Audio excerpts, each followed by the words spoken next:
Tu me disais tout à l'heure, à l'école, des fois, effectivement, on va pas assez aider les élèves à s'émerveiller. On va peut-être chercher à leur faire aller directement à un objectif d'apprentissage, de savoir. Est-ce que tu peux me parler de ta vision des choses à ce niveau-là, de ce qui, de ce qui continue de te plaire à l'école comme elle est encore aujourd'hui, et ce que tu penses qui mériterait d'être mis à jour, quoi. Alors, ce qui me plaît, moi, c'est le contact avec les jeunes. Alors, je dis les jeunes, ils ont un peu plus, enfin, un peu moins de 10 ans de moins que moi. Mais ouais, c'est le contact avec tous ces gens qui sont là pour, peut-être ils savent pas trop d'ailleurs, mais pour apprendre, pour s'éduquer, puisque c'est l'éducation nationale, pour Ouais. s'instruire, pour se cultiver. Et moi, c'est ce contact-là que je trouve hyper privilégié. En fait, ça permet de toucher énormément de monde. Et il n'y a que l'école qui permet ce contact-là, puisque en dehors, si tu veux, du cercle familial, la chose en commun avec tout un chacun dans la rue, c'est que la plupart des gens, bien sûr, sont allés à l'école. Et je trouve que c'est un formidable vecteur de changement, de développement, de liaison dans la société, si tu veux. En fait, j'ai fait il y a peut-être un an, j'ai eu un flash. Je me suis rendu compte que les gens avec qui on vit dans la classe, c'est les gens avec qui on va vivre après dans la société, puisqu'ils ont le même âge que nous. Ouais. Et en fait, si tu n'apprends pas à bien vivre justement dans cette classe, avec toutes les... Et c'est ça qui est génial, c'est qu'il y a tout un tas de...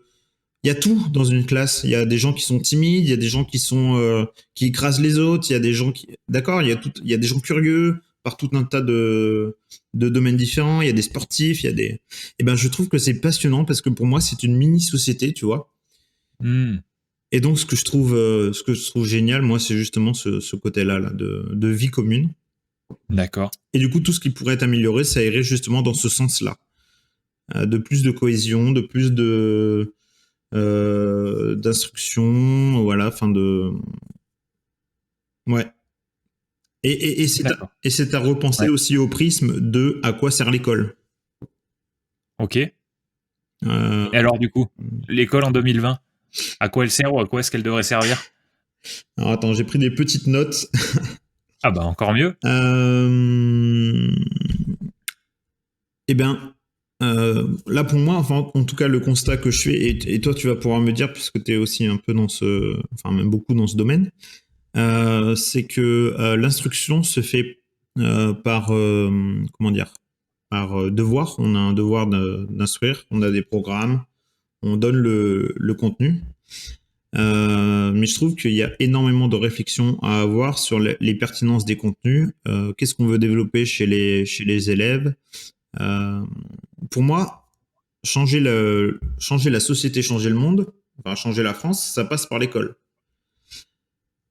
Puisque si on veut, par exemple, pour le réchauffement climatique, un autre de mes points sensibles, si tu veux que des dirigeants d'entreprise en fait, agissent avec cette notion-là en tête, il faut qu'ils soient instruits dès le plus jeune âge avec ces sensibilités-là et avec des solutions. D'accord. Et pour moi, du coup, l'école de demain ou même de maintenant, il devrait y avoir plus de cohésion dans les classes. Donc des activités peut-être un peu plus réfléchies que du sport où les équipes sont sélectionnées. Il peut des fois y avoir beaucoup de violence dans les... Tu sais, je sais pas si quand tu étais plus petit, il y avait les sélections du foot ou du handball. Et, euh, et des fois, moi, j'étais le dernier élève sélectionné. Alors bon, tu vois, voilà, D'accord. essayer d'éviter un petit peu ce genre de choses, mais voilà, réfléchir à comment construire, euh, alors que ce soit pour le groupe ou pour l'individu, des choses pertinentes pour la suite. D'accord. D'accord. Est-ce que là, ton anecdote, ça me fait penser à quelque chose. Moi, je suis quelqu'un qui aime énormément la collaboration et j'ai fait de la compétition. Justement, j'ai fait du sport en compétition. J'ai fait ce genre de choses. Je comprends que dans certains cas, la compétition est une volonté de se dépasser. Je trouve ça très intéressant, mais du coup, des fois, ça me fait me demander est-ce que ce serait pas intéressant de favoriser la collaboration, peut-être dans plus de domaines et peut-être notamment encore plus à l'école, même si ça doit se faire déjà d'une certaine manière. Voilà, moi, c'est à ça que ça me fait penser, ce que tu viens de dire. Je suis totalement d'accord avec toi. Je pense que la compétition a en effet des points positifs, justement dans le dépassement de soi, dans le dépassement dans la recherche de ses limites, dans le fait de repousser, de se donner à fond. Le problème, c'est que des fois, ça devient du dépassement de l'autre. Ouais. Du coup, oui, je pense qu'il y aurait énormément à faire en collaboration.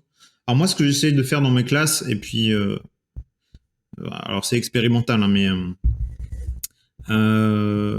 j'autorise, bien sûr, si les élèves suivent un minimum le cours, ils ont le droit de dessiner sur leur feuille, ils ont le droit de parler un petit peu à leurs voisins. Moi, quand je leur donne des exercices, notamment de maths, je leur dis, mais les premiers qui réussissent, expliquez aux autres. C'est comme ça que vous allez voir si vous avez bien compris. Et peut-être que c'est plus facile à un enfant qui ne comprend pas que ce soit un copain qui lui explique plutôt que le prof qui a encore une position un peu trop hiérarchisée. Ouais, du coup, j'essaie de favoriser un maximum ça. À voir comment c'est possible. Je sais pas si. Alors après, c'est un débat, c'est tout un débat, mais je sais pas si l'éducation nationale. Le problème, c'est l'échelle. Hein, tu sais, moi, si je fais ça, je vais toucher les 3 classes que j'ai. Si l'éducation nationale décide de faire des choses dans ce sens-là, ça va toucher les 5 millions d'élèves qu'il y a en France.